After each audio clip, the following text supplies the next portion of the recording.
Assalamualaikum warahmatullahi wabarakatuh. Halo semuanya. Kalian tahu gak sih apa itu siklus air? Nah, kali ini Nama saya Bagas Andika Setiawan dari 10 IPS 1. Halo semuanya, saya Nishola Rabani, absen 21. Dan saya Sabrina Erlin Kalila, absen 33. Akan menerangkan apa itu siklus air. Apa sih itu siklus air? Yuk, simak bareng-bareng bersama kami. Pengertian dari siklus air. Apa itu siklus air? Daur air atau siklus air yang dikenal juga dengan istilah siklus hidrologi, yaitu proses perputaran atau sirkulasi air dari bumi ke atmosfer lalu kembali lagi ke bumi. Daur ini terjadi secara terus-menerus dan menyebabkan seakan air itu tak pernah ada habisnya. Proses utama yang menyebabkan daur air yaitu evaporasi yang terjadi pada air dari permukaan bumi oleh energi panas dari matahari menjadi uap air di atmosfer. Transpirasi yang dilakukan tumbuhan di darat juga menghasilkan uap air ke atmosfer. Uap air yang ada di atmosfer tersebut mengalami kondensasi menjadi awan. Lalu terjadi presipitasi atau proses jatuhnya kembali uap air ke bumi. Air yang ada di permukaan mengalami runoff, kemudian turun dan terserap ke dalam tanah atau mengalami perkolasi menjadi groundwater atau air tanah. Air yang di permukaan dan groundwater kembali menjadi lautan. Nah, saya akan menjelaskan tentang tahapan-tahapan hidrologi atau siklus air. Tahapan hidrologi yang pertama yaitu penguapan. Penguapan dibagi lagi menjadi 3, yaitu transpirasi, evaporasi, dan sublimasi. Tahapan penguapan yang pertama yaitu transpirasi. Transpirasi merupakan penguapan atau hilangnya uap air dari permukaan tumbuhan. Pada proses ini contohnya, tumbuhan yang mengeluarkan uap H20 dan CO2 pada siang hari yang panas. Transpirasi ini berlangsung melalui pori-pori daun yang berhubungan dengan udara luar. Proses penguapan yang kedua yaitu evaporasi. Evaporasi merupakan proses perubahan molekul di dalam keadaan cair yang berubah menjadi gas. Proses ini merupakan kebalikannya dari proses kondensasi.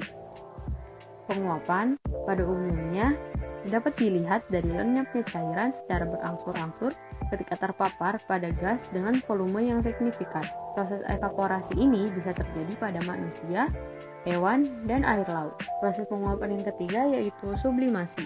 Sublimasi merupakan perubahan molekul cair yang berubah menjadi molekul gas yang mengarah ke atas atau atmosfer. Contohnya yaitu penguapan yang terjadi pada perubahan es yang ada di gunung atau di kutub utara sehingga tidak melewati proses cair. Tahapan hidrologi atau siklus air yang kedua yaitu ada kondensasi. Kondensasi merupakan hasil dari penguapan yang naik ke udara dan uap air tersebut berubah menjadi partikel es yang kemudian terkena angin dan mengumpul sehingga menjadi awan. Nah, proses ini menjelaskan proses terjadinya awan. Tahapan hidrologi yang ketiga yaitu presipitasi atau pengendapan.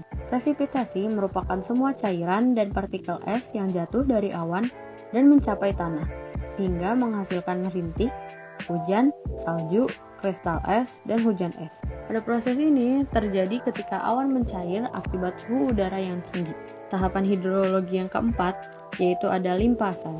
Limpasan merupakan permukaan atau aliran permukaan dari curah hujan yang mengalir di atas permukaan tanah dan mengalir dari tanah yang tinggi ke posisi tanah yang rendah. Tahapan hidrologi yang kelima yaitu ada infiltrasi.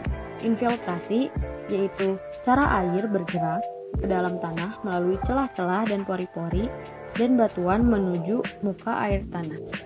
Air yang ada di laut, sungai, dan danau mengalami penguapan akibat panas sinar matahari. Proses penguapan ini dinamakan evaporasi. Proses penguapan juga terjadi pada tumbuhan-tumbuhan di bumi. Proses penguapan yang terjadi pada tumbuhan dinamakan transpirasi. Uap air dari permukaan bumi akan naik ke udara membentuk awan. Kumpulan uap air tersebut akan mengalami pengembunan membentuk titik-titik air. Proses ini disebut kondensasi. Lalu, angin akan membawa awan ke daratan atau dataran tinggi. Berikutnya, titik-titik air di awan akan turun menjadi hujan. Proses ini dinamakan presipitasi. Selanjutnya, air akan mengalir ke dataran rendah dan menciptakan siklus yang berlangsung secara terus-menerus. Demikianlah penjelasan tentang siklus air. Berikut manfaat dan dampak terhadap siklus air. Manfaatnya: 1. Sebagai pencuci biosfer. 2. Membawa nitrogen ke dalam tanah. 3. Melarutkan unsur hara. 4. Sebagai suplai air. 5. Sebagai sumber daya untuk kehidupan. Dan yang terakhir, sebagai objek wisata. Berikut dampak signifikan perubahan iklim terhadap siklus air. 1. Pencemaran air yang akan memengaruhi kualitas air minum atau air untuk kebutuhan lain manusia. 2. Kekurangan air bersih dan sanitasi yang kemudian juga akan menurunkan kualitas hidup manusia. 3. Hilangnya keanekaragaman hayati, termasuk bertambahnya jenis tanaman maupun hewan yang dikategorikan sebagai terancam punah. 4. Terjadi kekeringan dan banjir yang merupakan dampak langsung dari hilangnya beberapa jenis tumbuhan sebagai penahan air hujan hasil daur air. Yang terakhir, konflik air akibat kurangnya ketersediaan air bersih di muka bumi. Nah, karena secara keseluruhan jumlah air di bumi sama dengan tetap, kalian harus bijak dalam menggunakan air. Salah satu contohnya adalah menggunakan air secukupnya, memperbaiki kebocoran air, dan memantau penggunaan air. Sekian pembahasan kami tentang siklus air. Maaf kalau ada kesalahan. Terima kasih. Wassalamualaikum warahmatullahi wabarakatuh.